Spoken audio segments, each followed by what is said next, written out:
ini komen gitu baru dimulai kok udah selesai. Baru mulai.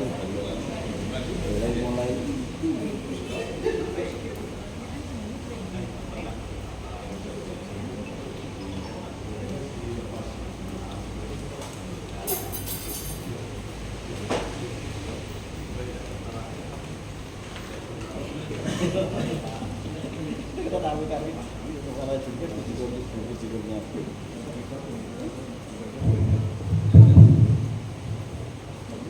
Bismillahirrahmanirrahim. Assalamualaikum warahmatullahi wabarakatuh. Bapak Kadin yang terhormat, Bapak Ibu pengurus KKPS yang saya hormati, dan teman-temanku pengawas yang saya hormati dan saya banggakan. Mohon maaf bukannya saya menggurui, tapi kita sharing bersama-sama, dan sebetulnya ini jatahnya Pak Sigit juga. Tadi Pak Sigit melarikan diri, jadi terpaksanya saya sendiri seperti itu.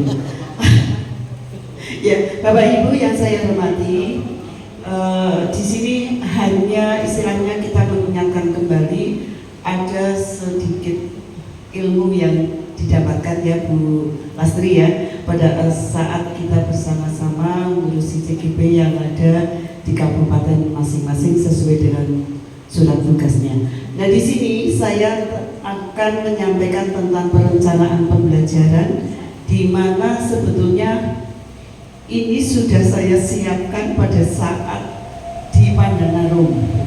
Tapi karena padatnya kegiatan ya, sehingga saya pada waktu itu kita sedang memberi motivasi kepada adik saya Bu Lastri yang pada saat itu mendapatkan juara 2 seperti itu. Otomatis yang lainnya ingin mengikuti jejak beliau seperti itu. Nah, di saat ini ada kesempatan, mohon maaf ini tanggalnya sudah berlalu seperti itu, tahunnya juga sudah berlalu, tidak apa-apa ya. Tadi malam saya sibuk menek duren seperti itu, jadinya saya tidak mengganti nomornya seperti itu. Oke. Bapak Ibu,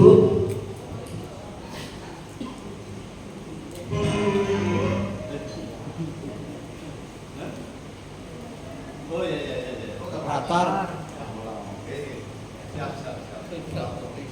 Wanu dia bukan operator ya. Operator ya.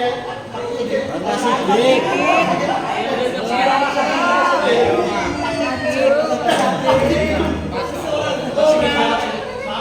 Sibuk operator.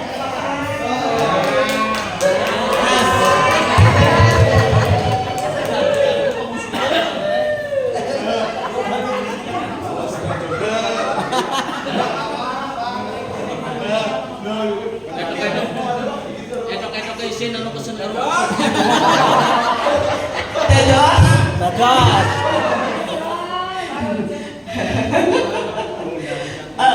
Bapak Ibu, mohon maaf ya bercanda tadi ya. Jadi tujuan pembelajaran berdiferensiasi ini, di mana nantinya diharapkan seorang guru itu satu, memahami secara utuh atau penuh kesadaran tentang pembelajaran berdiferensiasi. Yang kedua, mampu menyusun modul ajar pembelajaran berdiferensiasi. Kemudian yang ketiga, mampu mempraktikkan pembelajaran berdiferensiasi di kelas. Nah, pembelajaran yang berdiferensiasi itu yang bagaimana? Nah, ini kita kan sekarang mau melaksanakan penilaian untuk guru pemula. Diharapkan nanti RPP yang dibuat ya seperti ini ya Bu Lastri ya. Nah, agar apa? Nanti pada saatnya panjenengan memberikan penilaian, diharapkan kita teman-teman guru sudah membuat pembelajaran yang seperti pembelajaran berdiferensiasi seperti itu.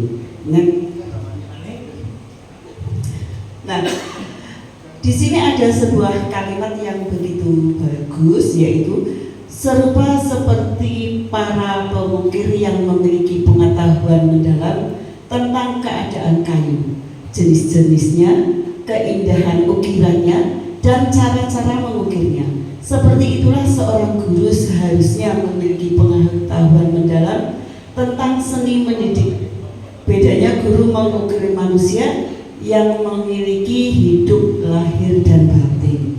Nah, jadi pada saat kita mengajar tidak hanya kita langsung memberikan materinya saja, tapi di situ kita harus tahu minat bakat, ya, minat bakat anak didik kita dan suasana hati seperti itu, okay? Agar pada saat pembelajaran itu nanti anak bisa mengikuti pembelajaran dengan sebaik-baiknya. Kita ya suasana hati seperti Pak Sigit, suasana hatinya lagi gembira.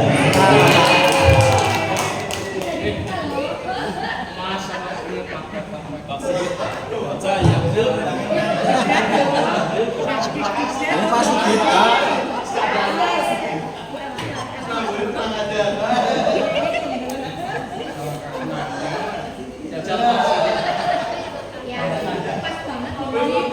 Bentar Pak. Nek mas. Nek mas.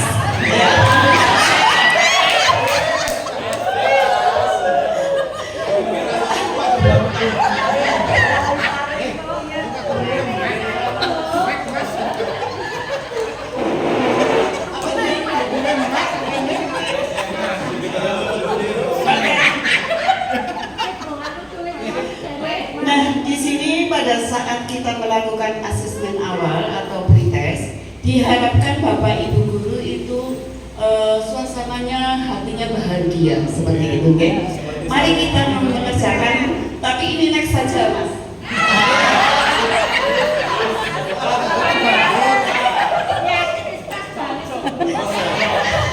Next ya. Oke, kita lanjutkan. Terlalu sare Pak Sigit. Enggak.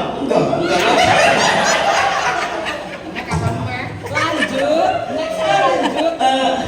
Jadi ada pertanyaan pemantik ya, di mana diharapkan nanti pertanyaan ini dijawab dengan setulus-tulusnya sebagai mahadewanya guru, bahwa apakah betul? Ya, satu. Nanti salah satu teman yang ada di sini saya akan melemparkan pertanyaan ini dan dijawab seperti ini. Satu, apakah Bapak Ibu sudah memahami apa itu pembelajaran berdiferensiasi? Jika sudah memahami, coba jelaskan secara sederhana. Saya minta tolong kepada yang pakarnya Bu Lastri. Terima kasih Bu Wiwi. Kalau Ibu menanyakan tentang itu, sebenarnya kita semua sudah paham apa sih pembelajaran berdiferensiasi. Pembelajaran berdiferensiasi di sini adalah pembelajaran yang mengutamakan tentang bagaimana kita melihat karakteristik anak, melihat gaya belajar siswa, dan melihat bagaimana anak itu mampu belajar dengan cara yang menyenangkan. Artinya di sini setiap anak itu akan melaksanakan pembelajaran yang caranya mungkin berbeda. Artinya ada beberapa anak yang mempunyai gaya belajar secara visual, pembelajaran secara auditori maupun pembelajaran secara kinestetik. Nah, itu perlu kita pahami melalui kegiatan asesmen awal. Hal ini tentu saja akan meningkatkan atau mengembangkan bakat yang dimiliki anak. Namun demikian, walaupun caranya berbeda, namun tujuan pembelajarannya tetap sama. Terima kasih. Terima kasih Bu Lastri, betul sekali apa yang tadi disampaikan, dan memang betul saya di sini menyampaikan ini orang muyai segera ya Pak Budi ya, seperti itu. Hanya untuk merefresh, untuk menyegarkan ingatan kita, ya seperti itu. Kemudian yang kedua, pernahkah Bapak Ibu mempraktekkan pembelajaran berdiferensiasi di kelas? Biasanya teman-teman guru sudah melaksanakan ini semua apa belum Bapak Ibu? Sudah ya, alhamdulillah. Karena apa? Biasanya teman-teman CGB yang sudah melakukan kemarin ikut CGB biasanya mengimbaskan di kegiatan KKG seperti itu ya, alhamdulillah. Kemudian yang ketiga, Jika sudah pernah, ceritakan secara singkat pengalaman yang sudah pernah dilakukan. Dan pengalamannya, ada yang mau menceritakan? Pak Krisno? Maju Pak Krisno. Go apik-apik Pak Krisno. Ayo. Pak Krisno, monggo Pak Krisno. Dibantu aku lah. Maju sidik. Jangan. Izin Pak Sigit, mohon maaf Pak Sigit. Oh, izin Pak Sigit. Jika aku orang kacamata ya. Jika sudah pernah, ceritakan secara singkat pengalaman yang sudah dilakukan. Oh sudah Bu, saya kebetulan kemarin di Gunung Kulon 9 melakukan diferensiasi. Jadi di situ ada 15 anak. Sebelumnya kami melakukan asesmen dulu. Pas asesmen itu dari 15 anak itu yang 10 itu di atas rata-rata, yang 5 di bawah rata-rata. Maka ketika pelajaran matematika kami memberikan evaluasinya membuat soal 2 jenis itu sebagai contoh. Terima kasih. Aplaus untuk Pak Krisno. Terima kasih Pak Krisno sudah membantu Mbak Yunya ya. Oke, nomor 4. Kemudian apa kesan dan refleksi Bapak Ibu setelah mempraktekkan pembelajaran berdiferensiasi? Nah, biasanya refleksinya banyak sekali. Okay? Ada anak yang sudah belajar sesuai dengan minat dan bakatnya. Ada yang kadang anak zaman sekarang gimana ya? Saya mau menceritakan anaknya semaunya sendiri juga pernah saya menemui seperti itu. Okay? Jadi bermacam-macam cerita dari anak-anak setelah guru itu melakukan pembelajaran berdiferensiasi. Next Pak, monggo Pak. Nah, pembelajaran berdiferensiasi adalah berdiferensiasi artinya itu berhubungan dengan perbedaan. Nah, di sini pada saat pembelajaran berdiferensiasi ini adalah suatu pendekatan yang mengakui bahwa setiap siswa memiliki kebutuhan dan kemampuan yang berbeda-beda. Kita sudah paham itu, oke? Next. Apa tujuan pembelajaran berdiferensiasi ini? 1. Mendukung setiap siswa dalam perjalanan belajar mereka sesuai dengan bakat dan minat potensinya. Sedangkan yang kedua, memastikan bahwa setiap siswa dapat mencapai potensi maksimal mereka dan merasa termotivasi dalam proses belajar. Nah, ini manfaatnya dari kita melakukan pembelajaran berdiferensiasi yang tadi tes awal, ya. Next Pak, monggo. Nah, di sini ada 3 bentuk pembelajaran berdiferensiasi yang tadi sudah disampaikan juga secara sepintas, di mana yang satu adalah berdiferensiasi konten, di mana dilakukan melalui kesiapan siswa itu, kemudian minatnya dan profil belajar siswa. Yang kedua, berdiferensiasi proses dilakukan melalui mengembangkan kegiatan bervariasi dan menggunakan pengelompokan siswa sesuai dengan kesiapan, kemampuan, dan minat. Sedangkan yang ketiga, berdiferensiasi produk dapat dilakukan melalui pemberian pilihan bagaimana siswa mengekspresikan pembelajaran yang diinginkan. Jadi di sini adalah yang konten untuk melihat kesiapan minatnya, kemudian profil belajar siswanya bagaimana. Sedangkan yang proses itu dilakukan pada saat kegiatan intinya seperti itu. Kemudian yang 3, yang diferensi produk, itu adalah hasil dari pembelajaran berdiferensiasi itu sendiri. Next, Pak. Nah, ini yang disampaikan oleh Bu Lastri, bahwa tadi ada 3 kategori